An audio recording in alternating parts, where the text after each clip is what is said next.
Magandang araw, magandang tanghali, at magandang gabi. Hindi ko alam kung anong oras nyo ito mapapanood ang aking video. So, may pasok po ako. So, I decided na magbaon na lang ako ng uniform ko. Ibaon ko ang aking sapatos, medyas, lahat ng kakailanganin ko sa clinic. Kasi po, sa totoo lang, baha pa din po sa amin. Lalo na ito sa aming barangay. Dito mismo sa may Bacoor, Aniban 1. So, wala akong chance na makapagsuot ng uniform agad para hindi po mabasa. Kailangan ko pong mag-ibaon na lang at sa clinic na lang po magpalit ng aking mga gagamitin sa aking duty. So, ayan na po, inaayos ko na po. Isa-isa ko po nilalagay sa aking paboritong bag na kulay pink. O, diba? Ganun po tayo eh.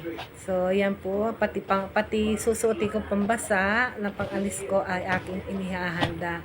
Sa maga pa lang, inisip ko na yan. No, kailangan ko mong suungin ang bagyo. Pati po yung aking sapatos ay kinuha ko na at binalik ko po sa brown paper ng maayos at nilagay ko rin sa aking malaking bag. So, lahat po yan ay dadaling ko sa clinic para po ako ay may gagamitin. Pagdating ko doon, ako po ay nakakompleto ng aking uniform at ready na sa ating duty.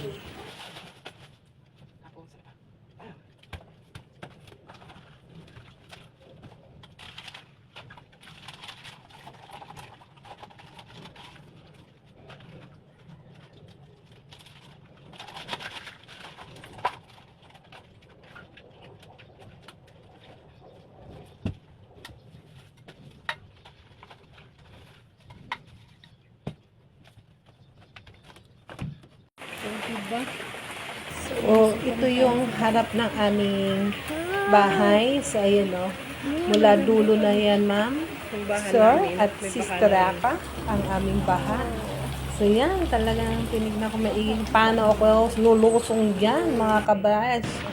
So, ito na aking get up for today. Yung aking panglabang, aking full butter gear. So, nakasweater na tayo, nakapantalon na black. Actually, leggings po yan.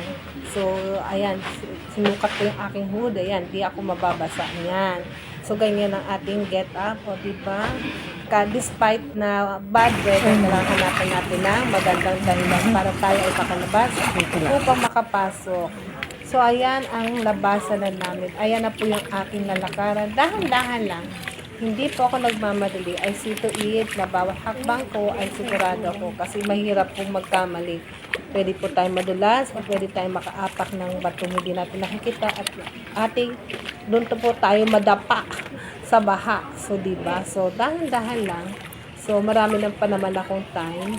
Sigurado ko may allowance ako bago makadating ng clinic at hindi kinakailangan magmadali. Kaya po ang itsura namin.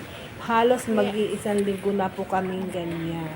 So, baha is everywhere. Sa mga katulad ko na binabaha, tumulusan sa baha, pagdating nyo sa inyong mga destinasyon, magsabon po ng paa na maigi, linisin maigi, tuyuin bago po magsuot ng sapatos na pang trabaho. So, ayan na ako sa clinic. Tuwan-tuwa ako, nakarating ako ng safe at maayos. So, ayan, check ko na yung aking sarili. Wala naman po nabasa. Okay naman tayo at hindi tayo nadulas o nadapa. And tayo ay ready na for our duty. Bye-bye muna!